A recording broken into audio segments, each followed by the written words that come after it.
Yay, we're live. Oh, we are live. We're We are actually live. Oh, We're jeez. doing it live.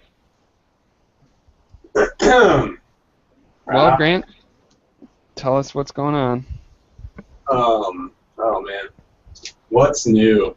That is the question. Well, so it's been a solid year since the last time we did one of these. Has it really? Like exactly? No, it's been a little more. It It's was over a year. September.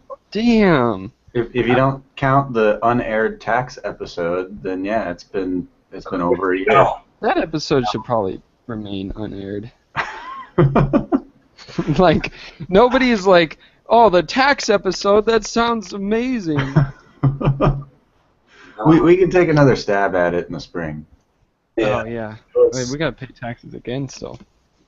I don't think there was any solid information in that whole thing. I haven't had the courage to go and listen to it, to be honest.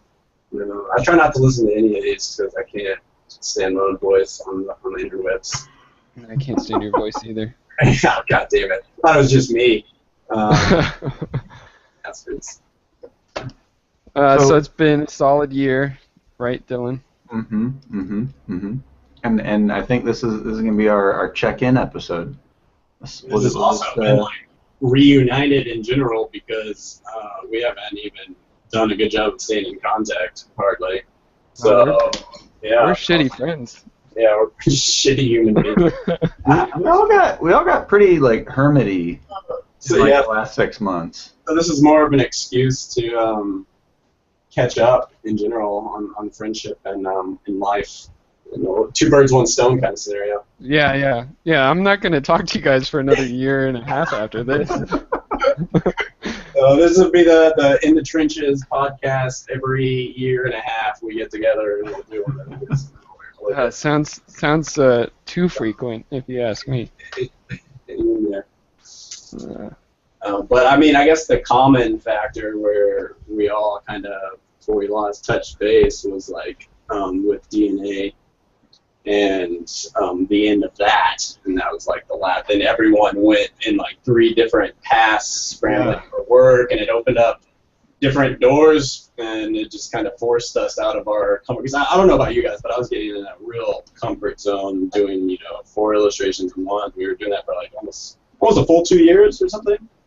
Yeah. Getting in a real routine, and I couldn't, even if I was like, there was no work I could take on top of that, maybe 1 or 2 side gigs, but like the completely schedule locked up. And then just getting that paycheck, it kind of turned into a 9-to-5 sort of job. And then all of a sudden, that was it. We got that nice Christmas card, basically saying we were toast, and that they were no longer hiring artists for the game art, whatever it was, I can't remember. But and then everyone kind of scrambled and went in completely different directions.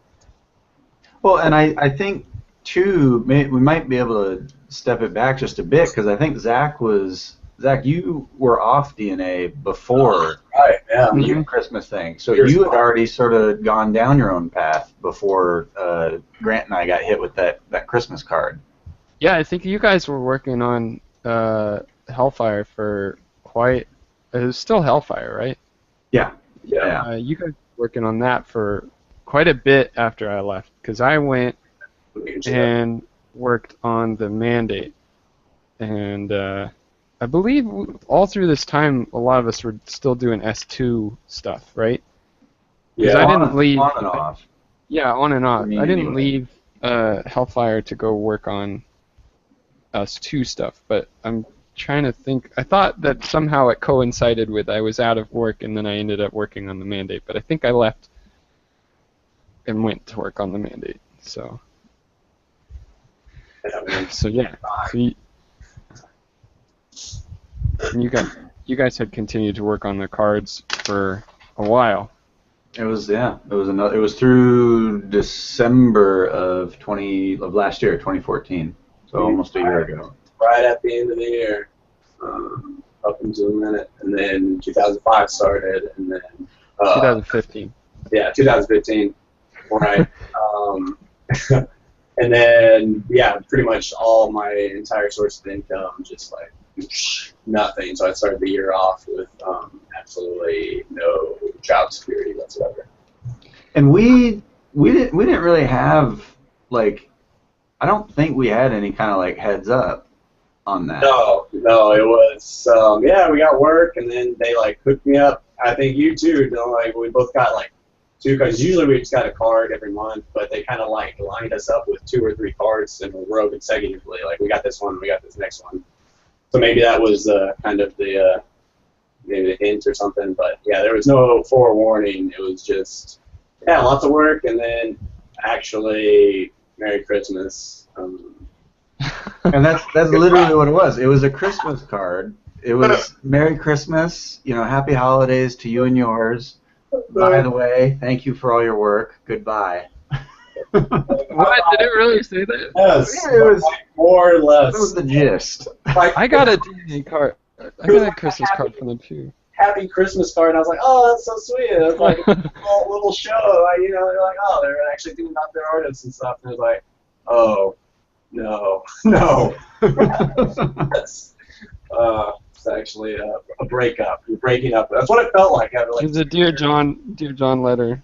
Yeah, Dear John after 2 years. That's good. Stung a little bit. And that was, cause I guess we might have to like put this in perspective for everyone, because at that time, Zach, you were on the mandate.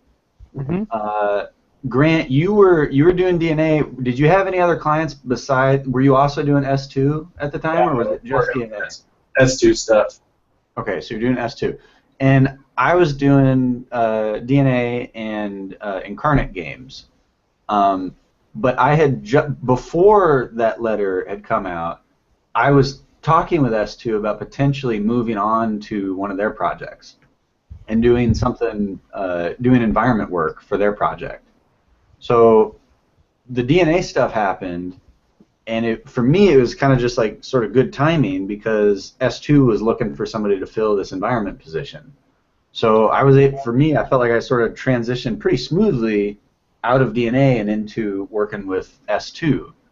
But that wasn't the case for you at the time, Grant. You had S2, and that became your sole client until you got some new stuff that got cooked up. Oh, I didn't even have them for a while because they cut back on the artists they were using. So, yeah, I had nothing. Like literally both of them at about the same time. My 2 main sources of income and my main contacts for work. Because at the time I was just like I was falling on DNA as a huge crutch, without realizing it. Well, I guess I kind of in the back of my mind I knew, but I don't know. I guess I didn't really plan ahead very well. That's what happened. So definitely learned a valuable lesson from that. So yeah, like the start of the year, there was no safety net. It was literally I have to really figure some shit out and do some hustling. And that was pretty mad rush to find work because but I had a savings, so I was able to put away enough money to keep me. So I wasn't like completely terrified. But I was still freaking out a bit, and was getting close to debating on, applying for some part-time job there for a little bit. Man, that sucks. Yeah, it was horrifying. But actually, and I forgot, I have to mention that too. On top of that, around that same time, we finally got approval to start showing the work. That whole debacle. So yeah, that was the other part, is that for the longest time, the majority of the time we were working for them, and this was this was our faults, I think, and I felt bad too, because I remember when Zach asked me this. When I signed the contract first, I didn't check to see that there was a clause that talked about moral rights, which essentially told us, no, you can't talk about this project, you can't show the work, you can't say you worked on anything for us, and it was like they took everything. And I remember, Zach, before you signed, you asked me, you had called me or texted me or something and said, like, hey, have you checked over the contract? Like, does everything look kosher? Does it look good? And I was like, yeah, man, it's fine. It's fucking awesome. It was great. And then, and that was in 2012 was when we first started working for them. So, I felt terrible when, 6 or 7 months down the road or a year later, however long it was before we started saying, like, hey, we want to start showing this work. Like, our images are out in the public. They're on these websites. Like, let's start showing our work. And we realized we weren't allowed to do that.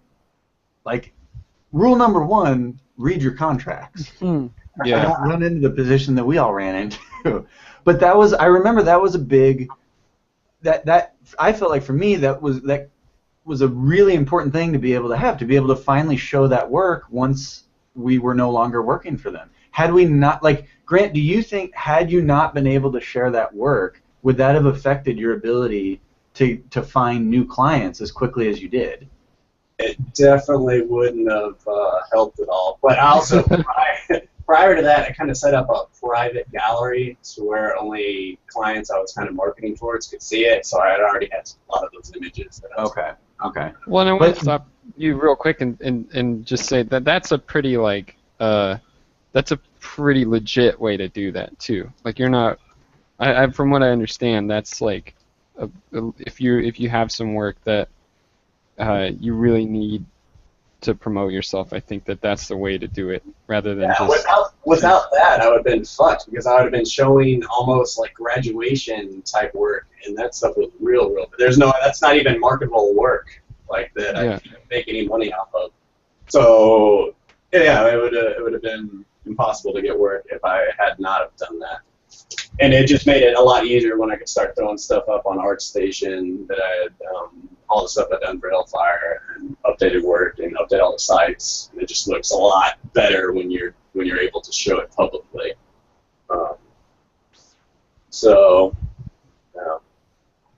But going back, would y'all have not taken the DNA job originally if you would have clearly read the contract and knew it had been like 2 years before you could show any work? Go ahead, Zach. Go ahead. Well, all I would say is I would have tried to negotiate to be able to show the work. Right. And I to be honest, I don't think I would have been successful, but at least knowing that I, tried would have felt a lot better to me. I agree. I think I would have tried to negotiate, but to be honest, same thing. I don't think they would have gone for it, and then I probably still would have taken the work. And it sucks to say, but this was part. I think this is part of being early on in your career. Like, I would have taken it solely for the money. It was paying almost 4 times what I was getting paid with my other client at that point in time. Like, if I can do less work for more money, like, what? Yeah, that's a no-brainer. But at the time, I don't know. It sucks to know that I was selling all those rights for that kind of money. Like, I was selling my ability to even show the work and promote myself as an artist for money. And that would have sucked, but honestly, I probably would have done it. I don't know that I would have changed anything. Yeah, and like, as much as it does suck, and it's kind of like a popular issue in like freelance illustration right now, I think it's just sort of like, it's just the majority of these, like even on Magic the Gathering and stuff, I think you end up with that, if I'm not mistaken. I've heard Magic's a little better than most, because I haven't worked for Magic or Wizards, but I know artists still get print rights, and I know they can sell. Like, I know Chris Ron does a lot of stuff where he works in oils, so he still sells the original painting. Like, they have secondary revenue streams based off those images. There's no way we would have been able to do that with Hellfire. Like, we can't even post our images larger than 1,000 pixels or something. That was the other thing, and it wasn't 1,000. It ended up being, I think, 800. Oh, they originally wanted to only give us 500. Oh my god. Yeah, like just bickering over the resolution of the image that we're allowed to show was ridiculous. I remember, Zach, you were like, no, like, we should be able to post full size, and I agreed, but I was willing to I needed to take something. It was like, I need to show these images. I gotta show these images somehow. I also, I don't know if you remember, but I got an even shorter end of the stick because I wasn't allowed to post my stuff without the watermark. That's right. And you guys, I don't know what happened, so I haven't posted it anywhere. I haven't shared it all because it's just not worth sharing at that low of a resolution or with that crappy watermark all over it. Like, are you talking about the giant one? DNA? Yeah, I think it said it had to take up 25% of the image. Oh my! Why? And why? Why did you get stuck with that? You had like super that's rare what we- cards or that's what something. we agreed to. Like, it was like this, or you can't show it. Oh man. Yeah. I don't know if their contracts are still like that, or if they're like that for everyone. But that, yeah, that was what we got. That's what we got. I was wondering why you haven't posted any of those. That makes sense. Those watermarks are atrocious. Yeah, Like, I'm not proud. I'm they're not work- proud to show that stuff. They're so terrible. I had no idea. Yeah. Super bummer. So what have you been doing since Hellfire then? Grant? Well, like I said, it was a mad scramble. But like prior to that, like I was doing a little bit of planning. I've always had a client list that I've slowly been building. I wasn't smart enough to actually be emailing these people. I was like, well, I'd have to say no to work anyway, so it felt really weird hitting people up, be like, hey, I want to work for you, and then if they do get back to me, then like, oh no, too busy actually. So I had the base of a list that I had started, contact information and researching art directors and studios and just kind of popular board, tabletop, and card games that that were coming up on my radar. So I had that list, and then it was just a matter of getting the new work together, the DNA stuff, setting up the private portfolio while we were still kind of in negotiations with resolution and all that stuff. And Chris Fiors actually hooked it up with one of his buddies. Had started on the project, I think Devin, and so I was pretty much like after 2 weeks after I got that email, I was able to take the small gig doing cards, and that pretty much saved my ass for a little bit. That gave me like another month and a half buffer to where I was able to just work off the savings account and then make some side money while I was doing the hustling, popping out those cards like one every 3 days or 4 days or whatever. And then all that while I was emailing, sending out mass emails and contacting a bunch of people and just really doing the legwork to try and line up a new source of revenue. And it was at that time, about a month and a half of that, and then I got in contact with Games Workshop, which had been like a target client since I was like, I don't know, 17. I used to like. Right. What's that? No, I hear you. That's an awesome client. Yeah. So that was because I used to draw like out of the book manuals and the rule books when I was like 14 to 17. I used to play the game. So that was fucking awesome, and a lot of my like idol artists, the big heads, a lot of them got their start with Games Workshop. So that was pretty cool. And then I did my first gig with them, and they've been consistent. So they've been my main Nice. client this year. It's been quite the shift though. It's quite a bit of work. But they've been consistent on a monthly basis, and then so then I had those two, and then it's basically just doing the hustle, and I've kind of broadened out to eight or so new clients that I've been working with off and on, and that's the big thing that I found was DNA was kind of a rare scenario for like freelancing, especially in the science fiction and fantasy genre. Like that doesn't happen very case when you get consistent work that fill up your entire month, and then for that work to be continued over a 2-year period. Like that rarely happens. In order to make it, you kind of have to have a broad, like, not have all your eggs in one basket. You got to have a bunch of clients because they're going to hit you up at random times. Like I'll get a gig from these one guys, and then they'll go cold, and then so I have to fall back to other clients. You got to constantly be in contact with everyone to make sure you have your schedule filled up so you don't have any empty spots.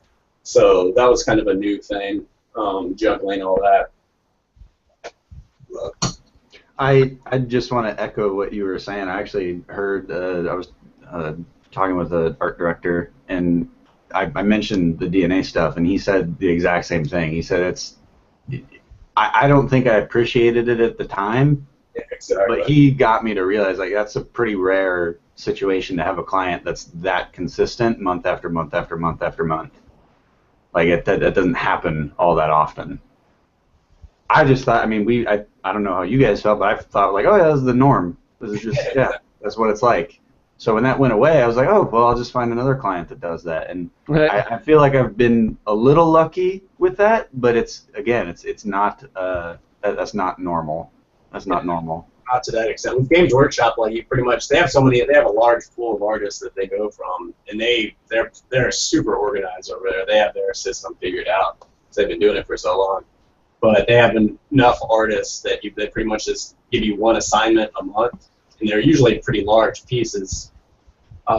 So, which is good. So they'll give you consistent work like on a monthly basis, but that's still not enough to sustain a living off of just doing like one Games Workshop piece a month. So you have to have the rest of your schedule filled with some other work going into it. And so, are you taking like? Do you feel that you're taking the full month to do one of those images? Like, is it that much work? Because if that's the case, then you're working even harder trying to add on those other clients to help, with the supplemental income. Yeah. Well, that's the thing, because I don't think, even if if they gave me 1 month and I did do it in like a week and a half or a week or whatever, I don't think they'd have any more work lined up to where I'd get another one, because they've already like dispersed it out to all their other artists. Gotcha. So you're kind of like, so all right, well then I'm going to take these 4 other gigs, so you're end up doing like 5 illustrations. So they end up taking a whole month because you're also working on like 5 other illustrations or 4 other illustrations to fill up the time.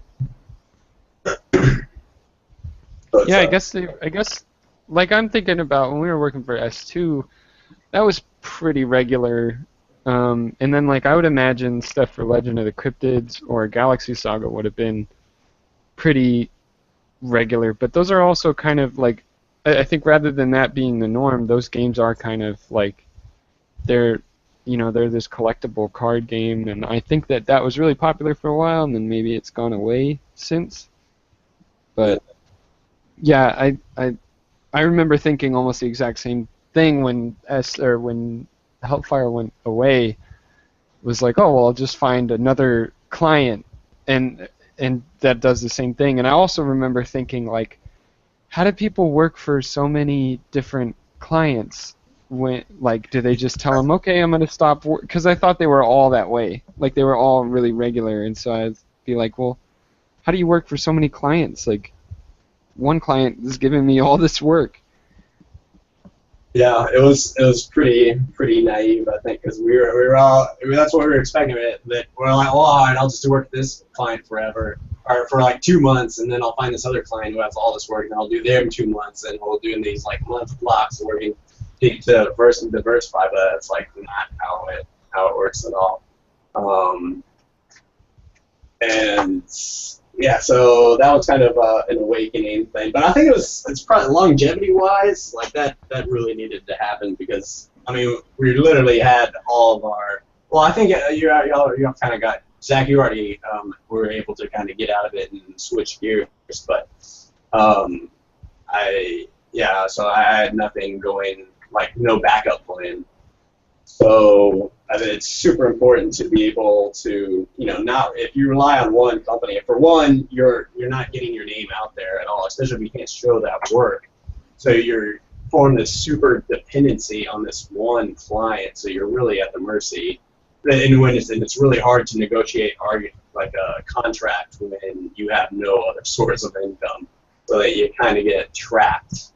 And then they can, again, like what happened to us, eventually they are going to want out of work, and then you have no prior contacts or art directors to reach out to for more work, and then you're left doing the mad scramble for attention. I saw a quote. There was some artist on Facebook that he made a post, and he said, and it was, I don't know, it seemed kind of eye-opening, but he said, as a freelancer, you should never never have one of your clients be more than 60% of your income as a freelancer. Every client that you have should only take up, much smaller amounts than that. So if any one of them leave, you're fine, because your other clients are kind of picking up the workload. But if one of your clients is 60% of that income and they leave, and now you're down to 40% of what you used to be making, that's an issue. Yeah, that's an issue. That makes a lot of sense. So I've slowly kind of wisened up, because I'll run into clients who have a ton of work that could potentially like fill me up for 2 months, but I'll only sign on for like 3 or 4 pieces, and then I'll leave room to make sure I'm paying the other clients attention. Because then you run in the trap, because like if you do one card for them, that's great. But if you're not offering them consistency, then they're just going to replace you or fill you in, or you just fall off their roster. So you got to continually kind of every once in a while be like, hey, remember we worked together this time? You got more work, and then like cater to them. And so it becomes like this weird like slide right kind of dating game with your art directors. You're like playing the field and getting a little love over here, and then go over here, and you gotta, which is good because it also keeps it interesting. So you're not stuck working on the same project, because I could do fantasy stuff for days, but even I was showing a little bit of like, another DNA set. All right. Gotta paint that chainmail. So the variety has been really nice this year, because I had the opportunity to work on a variety of different projects and a few new things, like getting them launched and stuff to be a part of, and kind of establishing the look, as well as some older IPs. So it's been pretty cool. Hell yeah. That's awesome. Before we go on though, we should probably update like people on the fact that like Dylan, you moved to Seattle. Yes. In the time, like we should probably let people know about that. Yes. Yeah. So, big moves. Yeah. So my girlfriend and I, we moved to Seattle from Denver in June of this year. So at that point, I was full into work with S2. I guess now they're Frostburn Studios is their new name. But Frostburn Studios and then Incarnate Games. So DNA was done. That was done back in December. And then January through June, I was doing stuff for Frostburn and Incarnate. And that was one of the big reasons why we were able to move. Working freelance, I'm not tied to any one city or location. And my girlfriend at the time, like, she's still around. She's still here. But she was working at a mortgage company. And she was sick of it. She was tired of it. She wanted to change. And our lease was coming up, and so it was just a good time to say, hey, well, let's try something else. And we had friends like Zach and our buddy Jay out in Seattle. Mm-hmm. We were looking at places in both Seattle and California. And my girlfriend and I both decided that Seattle was probably going to be the better bet for both of us. So yeah, we picked up and moved in June. Took us about 2 days, and that's where we're at now. And then 2 days later, Jay left, and then a week later, Zach left. Yeah. And now we're friendless. Yeah. Almost as soon as I found out about Dylan moving to Seattle, I said, it's time to go. Oh, this place is not so cool as I once thought it was. Actually. Yeah.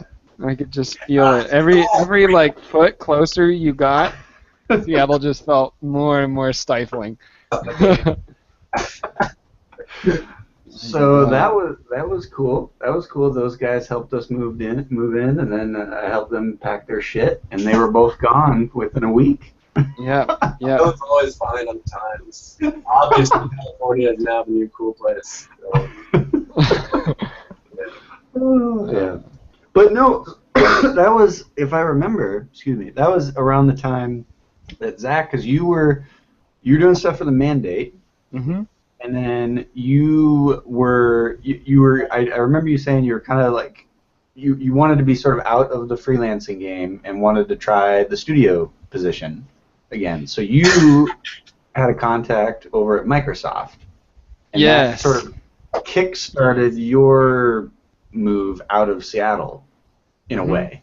Yeah, I had kind of a chain reaction thing happen, and it starts way back when I was still working on the mandate. That was a freelance job, or it was like a studio job that I did remotely, I guess. But it was still contract. It was still freelance.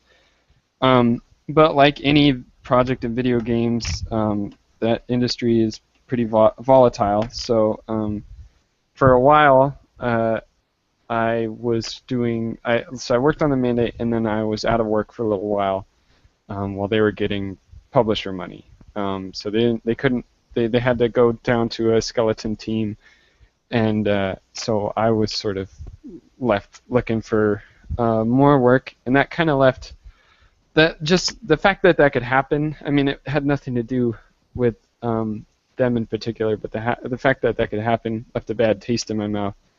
And I've always wanted to work for a studio. I always thought that was what I was supposed to do, or how you were supposed to do this, I guess. So I was looking. Since then, I applied at like Wargaming in Seattle, and there's a bunch of companies out there. I remember, but Bungie had an opening, and I was like, yeah, I'm gonna do this, and that was crazy. But I freelanced with S2 for a little while, and then I started working on the mandate again.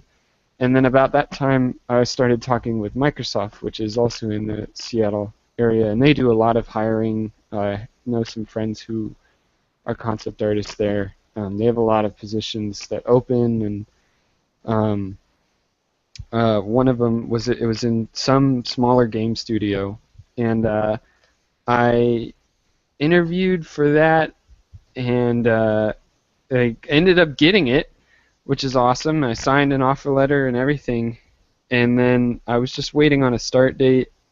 I went home for a little while and saw my family and spent like a bit of money, and got back and still didn't have a start date.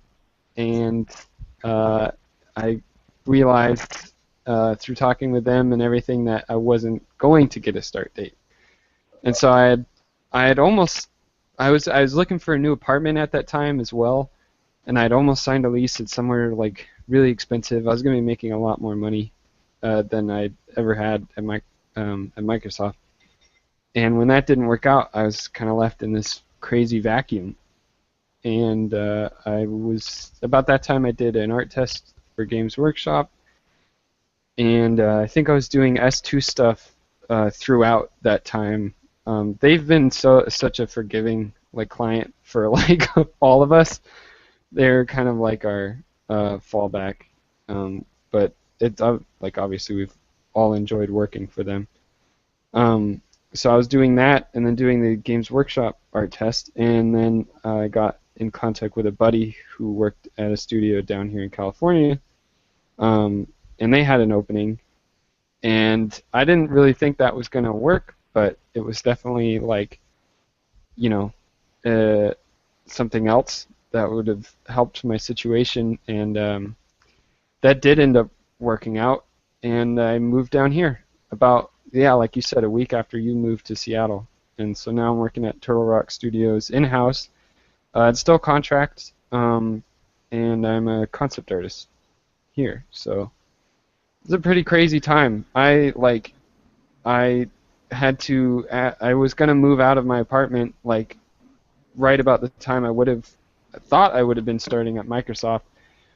And when that didn't happen, I had to kind of go to my landlord and be like, hey, look, I need to stay here for another month, and I was paying the full amount of rent. I'd been sharing that with two people before, so it can, if you don't, and what saved me through all of this, I guess, if I want to be useful talking about this, what saved me through all of this was having a savings account. So yeah. That was a crazy time. Terrifying. Yeah. But you learn, I'm glad I had the savings like that. It doesn't really hit you until something like that comes up, because that shit happens.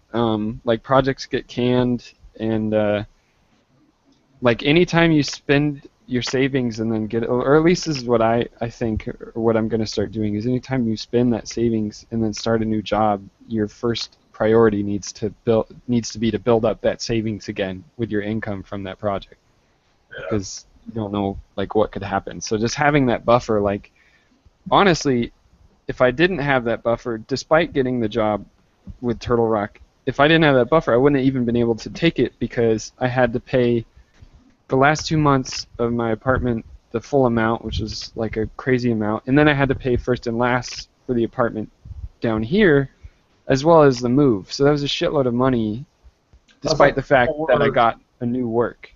That's like 4 months of rent plus your moving costs before you even get the job. I had my first week here, I had like under $1,000 to my name. Like it was bonkers. And I have like other, I guess I could have borrowed money from people, but it's just like how. Dream. Huh? Like the California dream. You're moving down there, no money. Yeah, dude, I stayed on the beach the first night, and I just like some locals brought me in and gave me beer and stuff. It was great. Drinking Mad Dog 2020 for like. Yeah, that's right. Throwing up fluorescent blue. But yeah, that is key though. Like it just offers you opportunity and flexibility and ableness to adapt. Like it's pretty much a must is. Being able to have something you can dip into, because you're going to get through some rough times, and nothing's perfect and nothing is forever.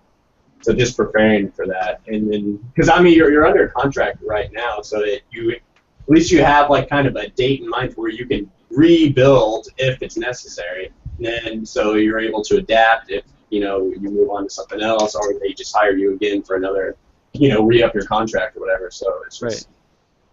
That's the one thing, though, that, like, I did kind of, like, I don't know, I think I saw an ugly side of our industry at that point, because I had signed an offer with Microsoft, and you would think that would be, or I don't know, I would guess that that would be binding. I should probably do some research into this, but, I mean, I was waiting on a start date. Like, it was like I was going to work with them, and then for them to back out, that kind of was like, oh man, like I wanted to check and see where I'd missed that clause or something like that. So I think, I don't know, I don't want to encourage paranoia or like suspicion or any of that stuff, but I think you really do have to hold your cards close to your chest, and you really haven't got it until you're sitting down at your desk working on your first assignment, I would say. And what's interesting is that your Microsoft story, the same thing happened to a friend of ours from RimCAD. The same exact thing happened with Tyler. I don't know if you guys remember that story, but the same thing. And it just kind of baffles me. Well, that, like, I don't know, I don't want to call it commonplace, but to have it happen with two people that I know, it just seemed very like, wow, this is the reality. That could happen. I also don't want to like diss on Microsoft too much, because the way they work isn't traditional. They go through recruiters, and so you're not actually an employee of Microsoft. You're an employee of a temporary employee, I guess, of a recruiting agency. So I don't want to be like, oh, big bad Microsoft. I think it's a bit more complicated, which is why things like that can happen. But it does suck, and it did suck. It's strange. Here's this thing that I never thought could happen, and I can point to two examples of it happening. It opened my eyes. It opened my eyes. That's for sure. It has been a blessing in disguise, because I wouldn't have even reached out to Oakley to I think I was even just venting, and he brought up that there was an opening. And I don't think I would have even done that had that not happened. So it did allow me to, do this, but I was kind of shitting bricks for a while. So. And I want to jump in to say too that you and I both applied for the position that you ended up getting. So yes. That's another situation where I don't know. I guess that's an example of the competition in the marketplace and being the right place at the right time with the right portfolio. And I think that's kind of where I fell short, and that's where your kind of doors started to open. Like it's a really important thing to have all those sort of things line up to get, like, present you with that opportunity. Definitely. Well, badass. Well, yes, indeed. Well, Dylan, I think you're the only one left. I mean, what have you been up to? So I'm still doing stuff for Frostburn Studios, still doing environment stuff for Frostburn, and some tabletop stuff for Incarnate Games. So they've been my steady clients. Incarnate, we'll be 2 years next summer, so like a year and a half. You guys are such a cute couple. I know. It's been really fun. It's been really. That's actually. I've been in a similar situation to what Grant was saying, like kind of establishing. Grant, are you super echoey? I'm getting Or echo. Do I get echoey? Yeah, a little bit. Oh, jeez. But what Grant was saying, like establishing sort of the art style of the property, that's been my role with Incarnate, and that's been really fun. That's been really cool to kind of be at the spearhead of like creating what these characters and what this world sort of looks like. And then Frostburn, my situation with them is I started last summer. I took a online course in matte painting with David Luong. And matte paint, like I'm big into environments. I like doing environments, and matte painting was sort of a side of environments that I had never like touched before. And so taking that course, I was like, oh, this is really cool. Like, here's a whole new there's a new side of doing environments that that's a new tool on my tool belt.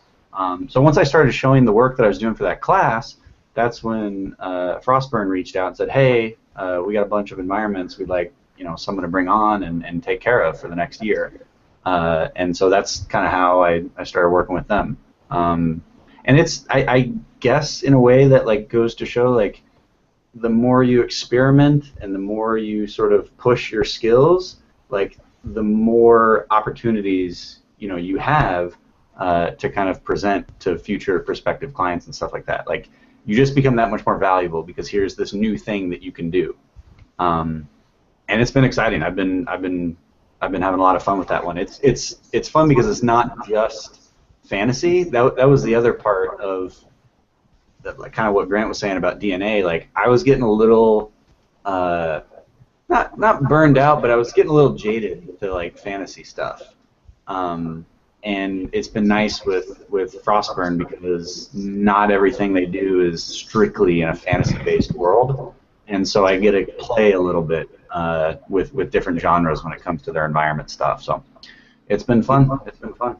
That's been all my professional stuff, and then evenings and weekends are dedicated to my personal project, which has been making this year has been exciting. Trying to get my story off the ground has been oh god, it's frustrating in a good way because there's new challenges. For example, I think we all work in the visual field. We all do visual entertainment stuff. But for my project, like before I could really get like a lot of the visuals out, I realized I was gonna have to get a story taken care of.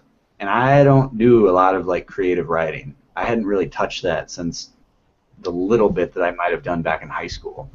So this year has been working on my writing for that project, and it's weird. It's strange and really refreshing to be working creatively in a medium that's not painting and drawing. Like being creative through language has been, I don't know. This year has been really exciting. So I'm looking forward to the next year to come with this thing. This will be really fun. Nice. Yeah, I've always liked seeing your pieces. So we got for that. So you gotta keep us updated. Yeah, definitely. And it's been. Oh, sorry. Go ahead. Oh no.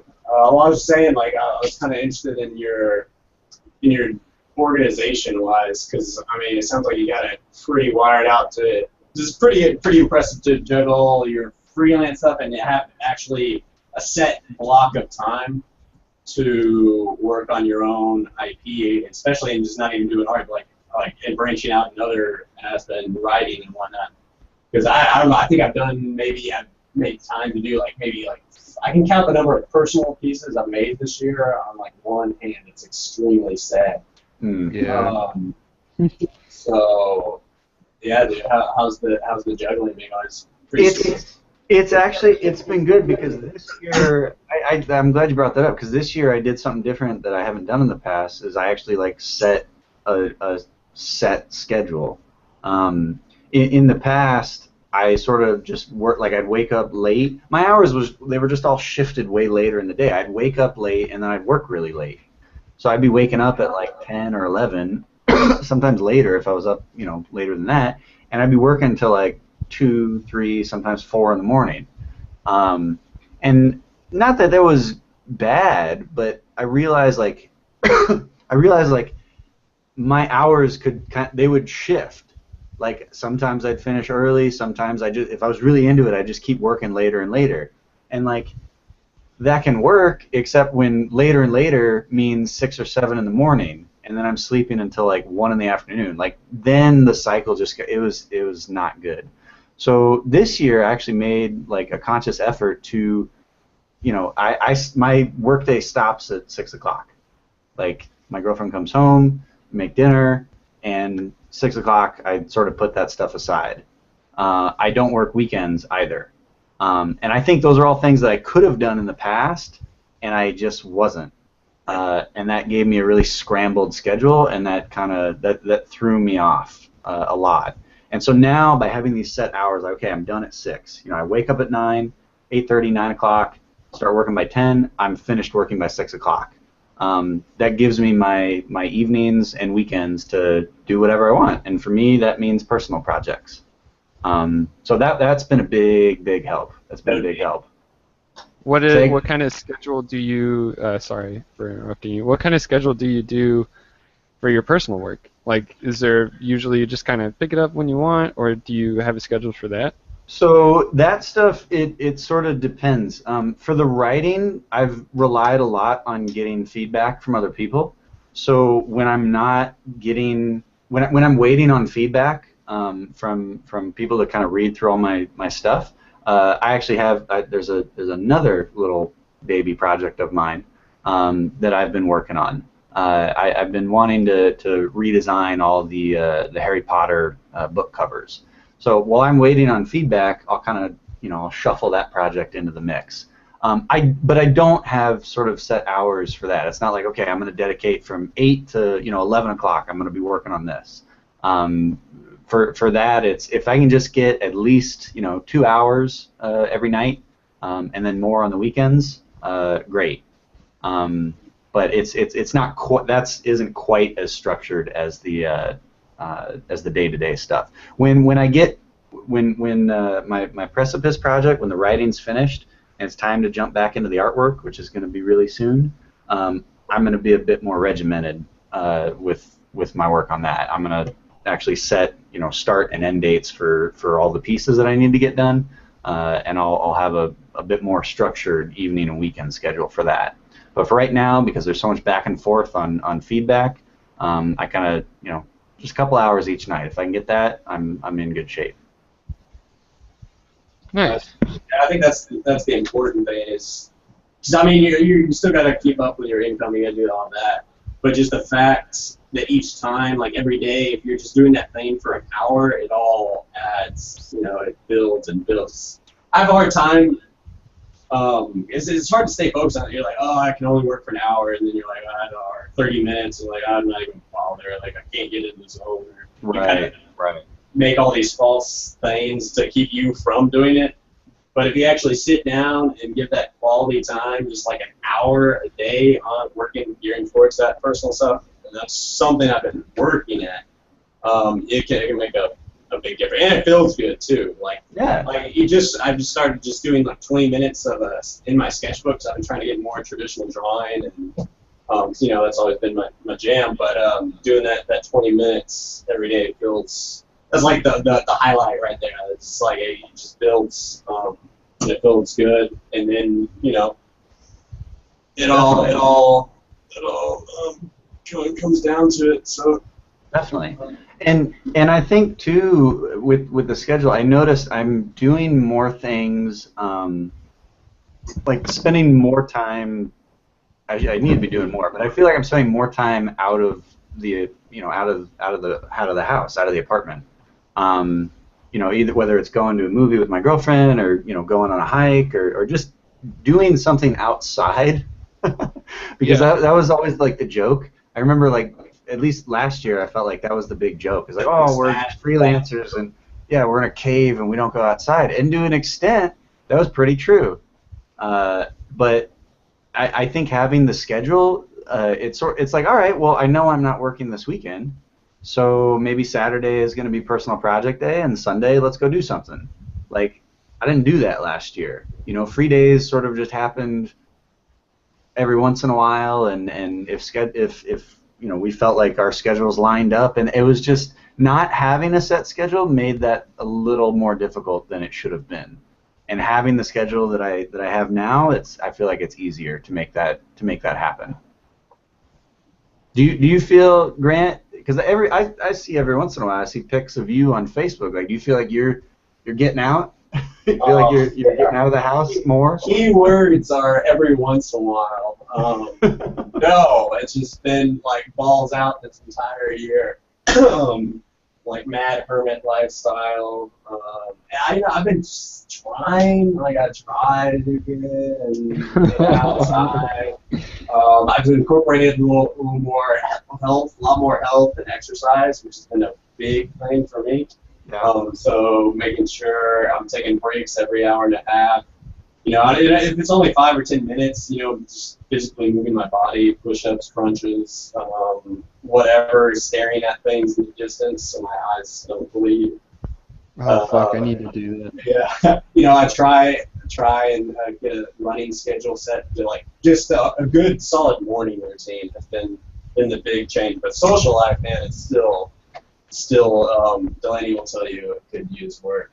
This month has been I've been dealing with all kinds of burnout from the last 2 months. I've gotten probably a little too hard. Got a little over my head with the work because I just kind of decided, I'll take that on. And then, and I had it all perfectly lined up. Well, I'll just get this done, but then I didn't factor in that revision time that can be a factor. Yeah, I can be a bitch. Yeah, so that kind of fucked me over. So it pushed me back on one project, and then we were backed up on 5 projects. Yet they all have due dates. So yeah, dude, I was getting really, and each one was getting harder and harder to finish. So this month has actually been like my month this year of just taking it easy. And I say like I take the month off. Actually, still took a job, and one of my other jobs went in a week over. So really, my big break from the year was like 3 weeks, but I also took a job, so maybe it was like 2 weeks. But anyways, there's need to still trying to work on that balance of a life outside of my set old hermit cave.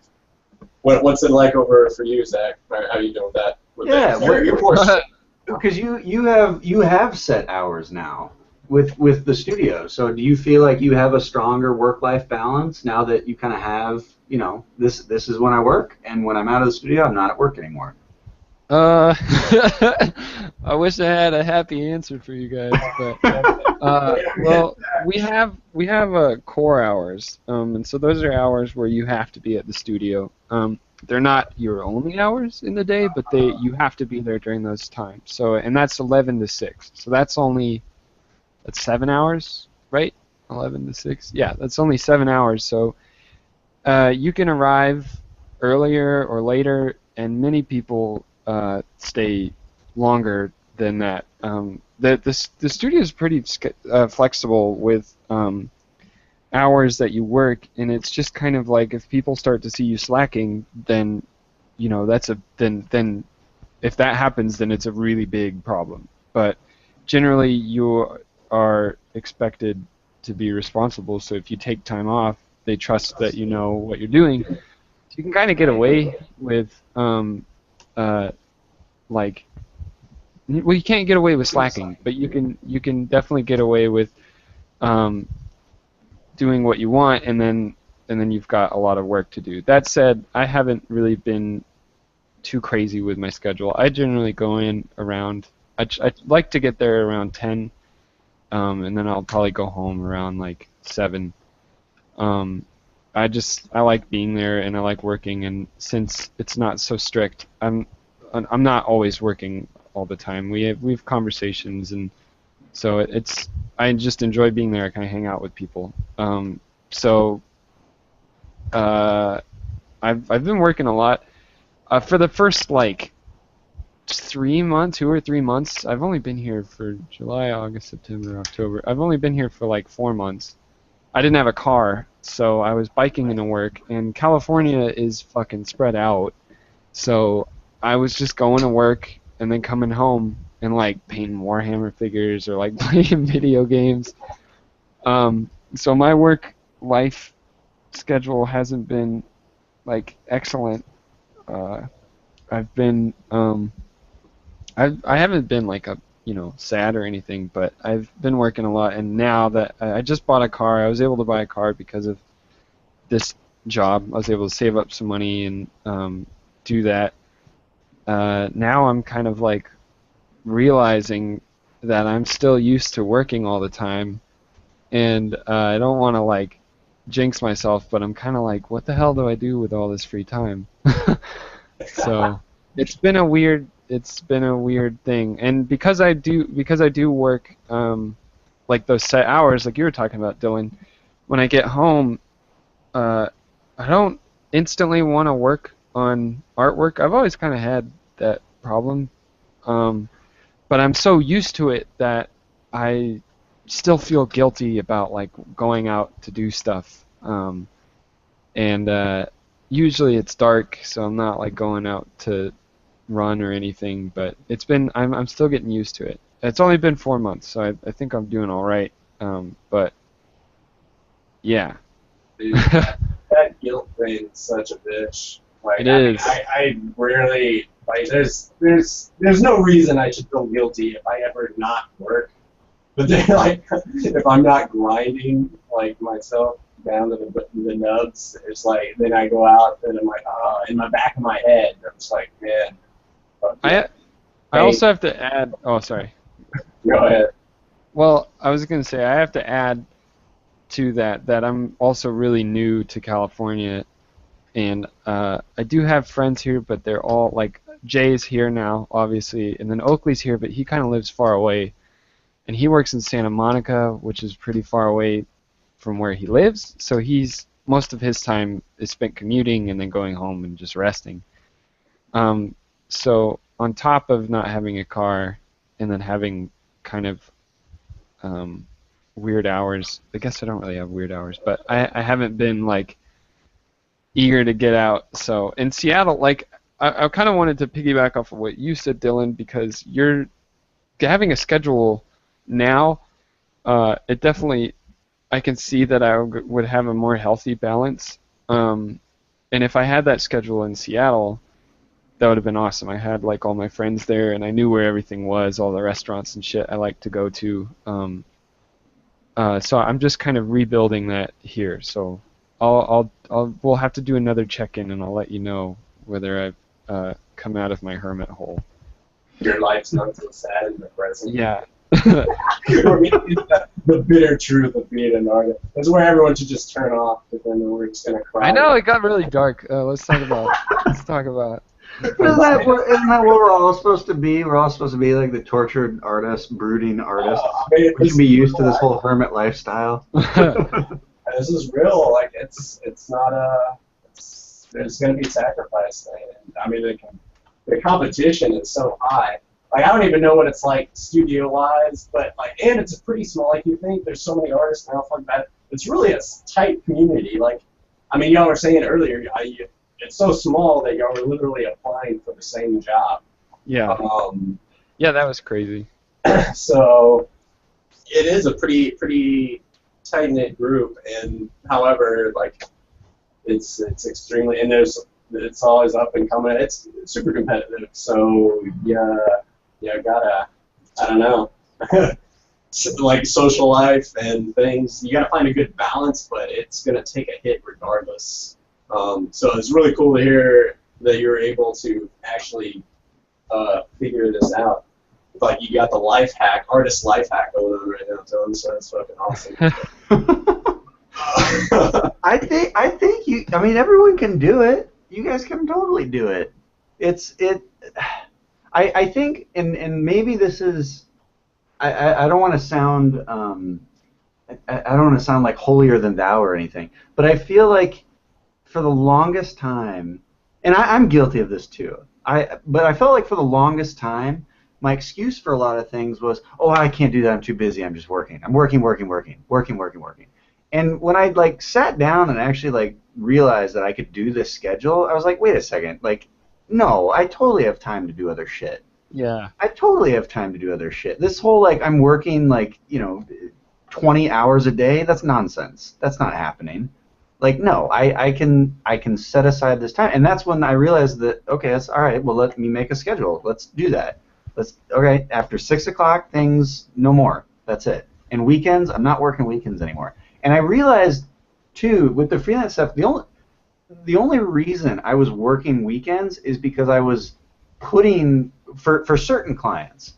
If like for example for Incarnate, a lot of times I set the deadlines for the pieces that I work on for that. And I was setting deadlines on the weekend. Like, that was my fault. The only reason I was working weekends is because I set deadlines to be on the weekends. And in my head, I was like, oh, well, if I finish it up for the weekend, that means I can start fresh on Monday for new work with this client. And I don't know, that really was the crux of my problem, I felt, was that I was setting deadlines on days that I really, that could have been switched around. That really could have and should have been switched around. I noticed with some of the other clients, the larger studios, they aren't working weekends. I'll submit a piece on Friday and I don't get feedback till Monday. So it didn't make sense to me that I'm, working through the weekend trying to get something in at midnight on Sunday when they're not even they're not even gonna see. Like it was pointless. It was pointless. That is something key right there. Most of your art directors are not working weekends, so there's usually there's more room to play. They're not going to get back to you. That's like in working for the UK, like with Games Workshop. Man, I feel like every other week their art directors are just taking a week off, and they're like, oh, they'll be out of it. I'll get like instant email, oh, so and so's out of the office for a week. I'm like, what the? Do you guys ever work? What's going on here? Y'all don't work on the weekends. You're taking a weekend every 2 weeks. So that's been kind of like, man, they got it figured out over there. Why am I working so goddamn hard? I also think that, like, with that schedule thing you were talking about, Dylan, you'd say, like, you wouldn't go do something because you would just be like, oh, no, I'm working. I noticed, I think I started to notice that it was like it seems like it's the right thing to do, but it's actually this lazy thing to do where you just like you shut out all distraction, you shut out all possibility of doing stuff and say you're working, but then I would notice when I would sit down to work, I wasn't actually always working. And so it feels like the safest bet is this nuclear option to just say, oh no, I'm always working. And that's how much time you need to work. But when you set that schedule, you allow yourself a time to like focus solely on work and then have a time where you can focus solely on whatever distraction you want. Like that's been nice about work is I actually get like a lot of shit done at work because I'm at work, and then I don't have to worry about going to buy groceries in the middle. Like if I would wake up at 11, I would be like, oh, I gotta go buy groceries before the place. Like I don't want to. When I was in Seattle, especially, this is kind of what I'm talking about. I would have to ride my bike to the grocery store, and it was like, well, I can't bike like at midnight because there's no lights on the trail, so I'd have to go bike to the grocery store in the middle of when I was supposed to be working on stuff. So it became this weird, crazy time when if I'd have had a schedule, I could have done it before or after work rather than right in the middle. So. Sure. Well, and I know some of the distractions, that you're talking about. Like for me, like Facebook, sometimes that can be a distraction. And I know Dan Brown was telling me he just unplugs his internet. He said when he just doesn't even, he's not even connected to the internet while he's working on stuff. And for as well as I know, that's what Grant does, because Grant's never around. Grant, do you even have internet? How are we talking to you right now? No, I know. I got the this Wi-Fi thing.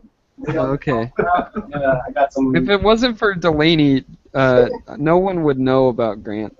I know, she's the best. She's like, oh, he's alive, and then look, I found this picture of him doing something fun. What you don't know, she's backlogging like from 10 years ago.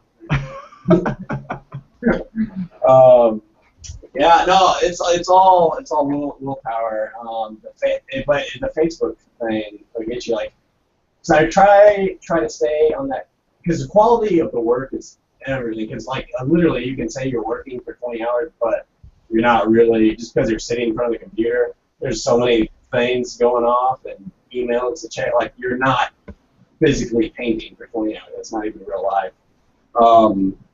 So you gotta catch yourself. It's like you will be scrolling on the Facebook, and that is because I have a timer, a stopwatch everywhere I go. Like I'm so fucking anal about it now.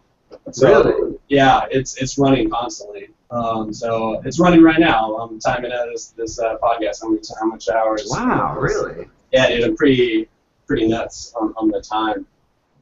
So yeah, I try to block in an hour and a half time, and then boom, it's an hour and a half. I'm stopping to work. I'm going outside, scrolling through Facebook, and then I'll like time the breaks on there.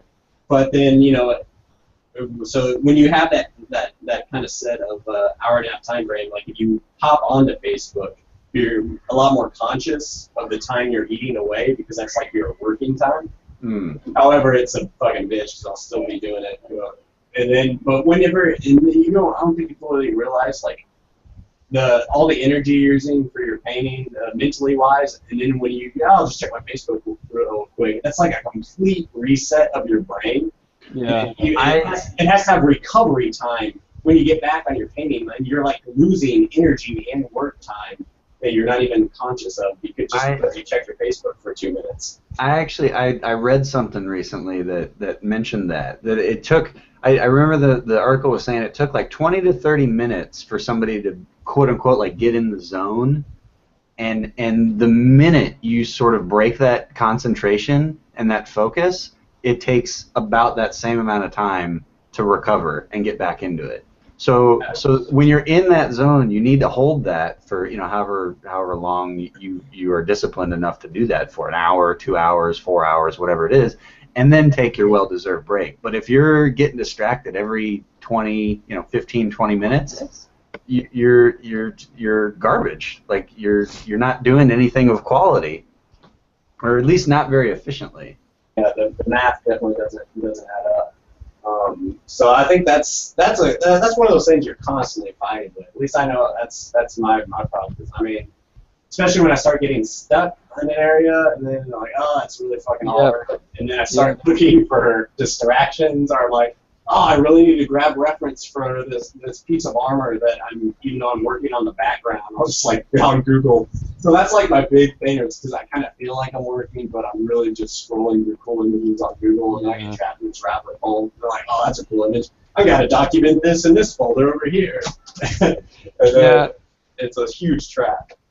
You get, like, I notice when I have to make a decision about something is when I will do that. Like when I've got to make a tough decision, or I've got to like paint like some rubble and I don't want to like go and find the reference for it, or I'll get on Facebook and it's like, no, just like go and make the decision, or like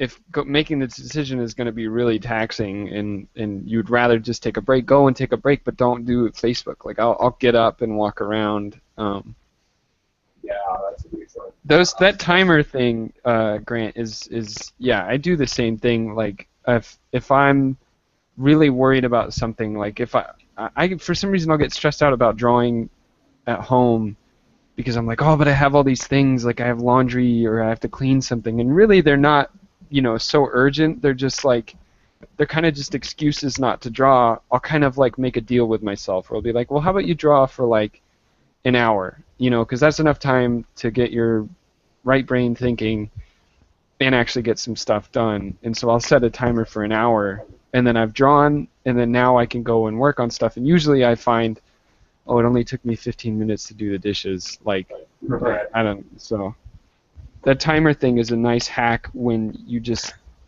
can't reason with your brain to be like, look, you need to do this now.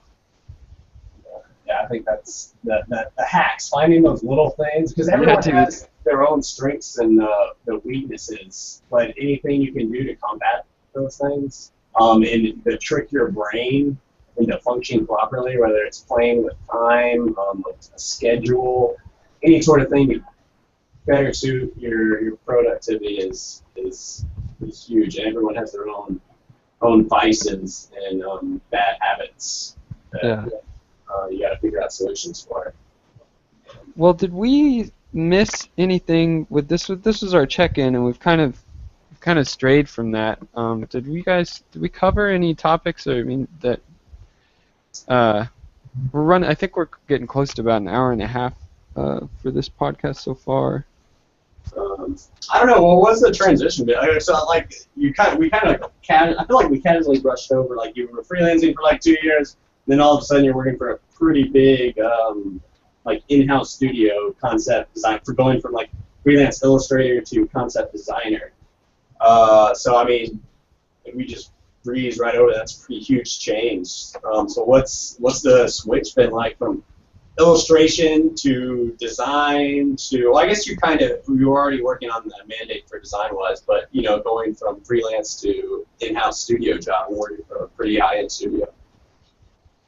Well, you said it. I mean, you said it. Like, when I was working on the mandate, I was doing essentially the same thing. Like, the biggest change from concept to illustration was just that what you're doing, like, your work becomes less precious. Like, I've been doing less work on polishing and more things on iteration and turning things around and a lot more thinking. I don't want to just say you don't have to think with illustration, but I've definitely been. You do a lot more considering. As for studio life, I really enjoy being around people. I really like the people I'm working with. I don't think it's for everyone. And a lot of people don't think it's for them, but for me, I really, I'm already a hermit anyway, so working with people is the added bonus of I have to talk with them anyway. You have a social life with the people you work with, you know? Yeah. Which has been cool. Like, I've been going and playing games with people after work, and that's been really neat. And I work with Jay, but he works upstairs, so that sucks. But, Y'all can't hold hands while y'all paint. not anymore. Not Y'all anymore. didn't There get was that a in time. contract? What the fuck?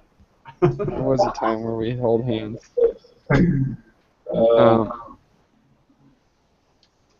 What else were you gonna say? That's it. That's it. What do you? I hear you like mumbling, Grant. I don't know if you're talking or if. No, I'm just clearing my throat. Oh, Getting okay. over a cold. Oh, that's. We can talk about my cold if y'all want. Did you get it from overwork? You know, maybe a little sleep deprivation. I don't know. Who knows? Deprivation. Make that works. Deprivation. Yeah, so I don't think anyone wants to hear about my Flynn scenario I got going on over here. So, Dylan, you got anything? I think that pretty much covers it. I don't. Yeah, I think we pretty much got it. All checked in. All right, next year. Next year. Yeah. Sure, All right. we're Well, good. it's been a good time talking to you guys. I won't miss you. No, I really have to join the Hangouts more. I've been feeling really. Jay has actually been making me feel really guilty. He's Jay's never in the Hangouts. What does he mean he feels guilty for? he's like you gotta stay in touch with people. He's like, it's not good. He does do that though. He's on Skype a lot. Yeah. I will say that. He's never in the Hangouts, but he's always on Skype. He's always around on Skype. So Zach, you're kind of like me. Like you say, like, I really need to do that. I say that all the time, but it doesn't happen. Okay, Yeah. Well, let's make an effort. What is it? To make Once- a fact. Once a week we'll try and. I think that's about as much as I can handle now. I don't know what it is, but sometimes I don't know why. I don't know why. I don't know why I don't want to talk to my friends. Yeah. I hate people too. I think you know what it is. I don't want to get berated for not talking with you guys in so long. I don't want to join the hangout. That'll only happen the first time, and then the minute you're a regular, then And then it's somebody no new problem. joins, and then they're like, "Whoa, look at who hasn't been here for a while." Yeah, I don't- All right, so give it a month. You have to give it a month to get all that feedback. That's a lot of berating. a lot of energy, a lot of berating you had to put up with. That's probably It's best scary. you just I'm just stay not gonna off. get on. I'm just not gonna get on. Yeah, it's probably best you guys stay All out. right, so we're right back to where we started. Well, cool. Thanks for talking, guys. Thanks for getting together. This was fun. Yeah, we should get that. We should get the tax thing out. Maybe we can review that, and it would be cool to do more of these in some form or another, whether it's more short videos or something we can get you guys. I Information. think if for our next the next thing or a future one, and I only say this because this was kind of brought up at the end there, it'd be really interesting to sort of get everyone's to get more insight on what everyone's doing now, like from a technical level. So like Zach, Sure. what is it like to be more design heavy with your work now? Grant, what is it like for you to do much more like intensive, like epic pieces? You know, I talk a little bit about the matte painting stuff. Like I think there's a lot of technical stuff there, technical jargon that could get touched on. Yeah, that would be cool. It would be cool if we could maybe even do some demoing, like some artwork, because that's something that we've. I guess we're no longer. This is probably not going to make it into the podcast at this point now, Yeah, that's fine. or I'll edit it out. But I think we might have more viewership if we were not always just talking. That's a good point. You know, we might have. I don't know. What do you people want? I'm talking to our viewers right now. What do you guys want to see? I think the business of art talk is not as exciting as the business of making the art. Watching people paint, I mean. Yeah, it gives some visual stimulation, something else. Perhaps. But I don't know. Is that technology available now? Do we have that capability? God, I think forgot the you hang- just got wireless, didn't you? oh yeah. Grant, how's your horse? How's your horse doing? You keep him in the stable? You ride him to the train? Stop sending me emails on parchment and paper, dude. I can't. My mailbox is getting jam-packed with your shit. Just stop He just doing gets that. Delaney to scan him. I get her to take pictures on her smartphone or her smart I take my horse down to the general store, and then we go to the library. Have y'all heard of the tablet? You know, The tabloid? The tablet, like the you're like, oh, the one the 10 Commandments were written on. Have you hung out with Mickey lately? man, God, it's so sad. I haven't. We're like, I don't know, maybe 20 minutes away. Last time we hung out was a couple months ago. I think we floated the river. That was like my birthday. Fuck, that was like August. That's bad. Jesus. And he drives now. He can drive to you. It takes longer with you and your horse, but he can totally drive to you. Yeah, he'll give me my horse a ride sometimes. Just strap it on the top.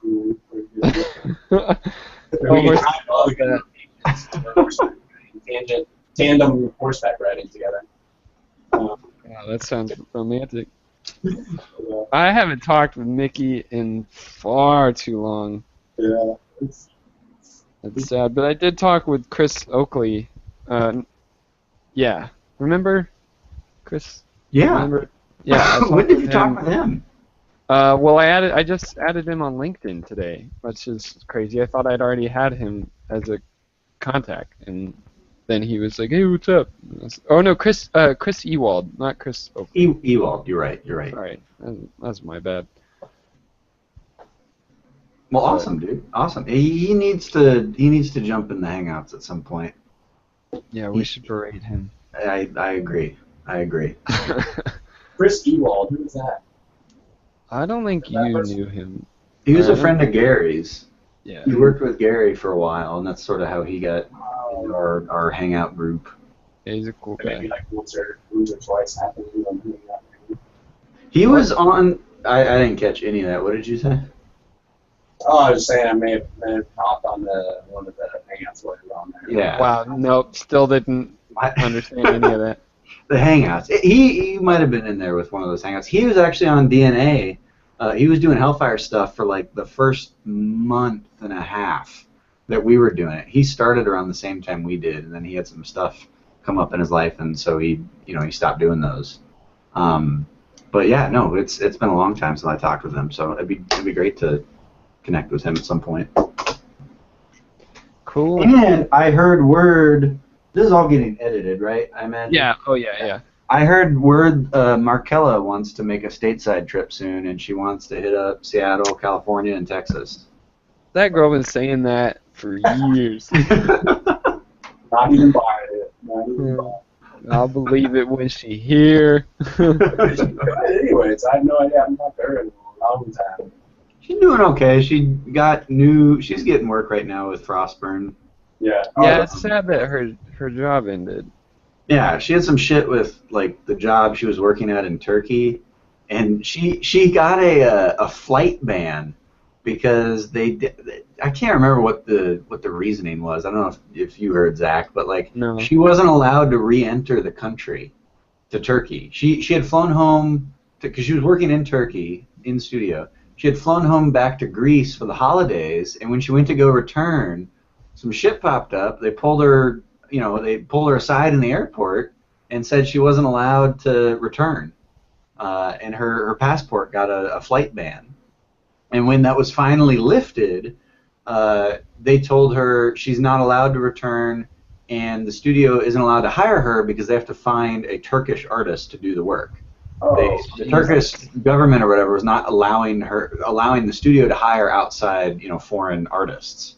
They said you should be able to find a Turkish artist to do this job. So they had to. I don't know if they let her go completely or if they're letting her do contract stuff, but I know as a result of that, she's now doing stuff for Frostburn.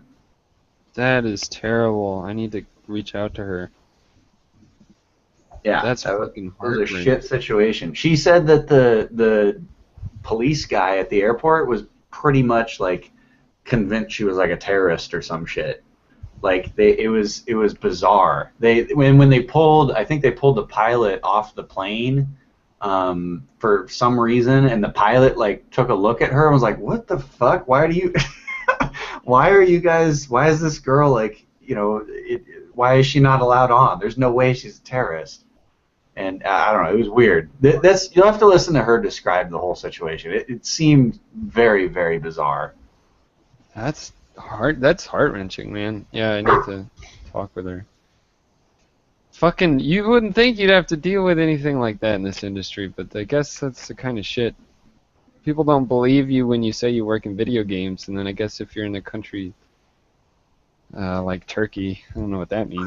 Chris got pulled aside by the TSA on That's his right. second trip out to the States, and I don't think I remember him saying it. I don't think it was until he showed them his website did they believe, or start to warm up to him.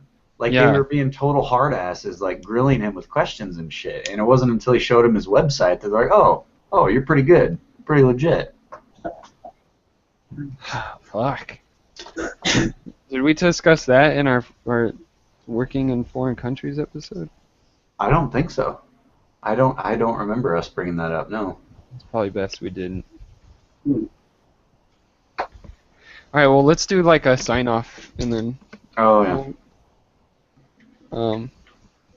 I guess that's all. I mean, I guess we don't really have anything more on the roster to discuss. So, all right.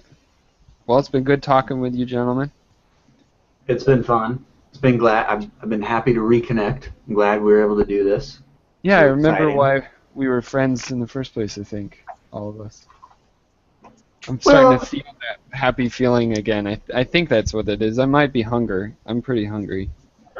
You might just have to take a crap. You think so? It's not friendship. I just had to take a crap. Yeah. Oh, we'll see. We'll see. All right. Well, thanks for listening. Thanks so much, guys. This was fun. Till next time. Peace. That'll work. We can cobble something out of that. Yeah. Good effort, guys. Wow. Great. Wow. What was We the really crap ended on a line? bang. Does that sound forced at all? I have to say that there's three things that came up out of this Here, thing. let me end it.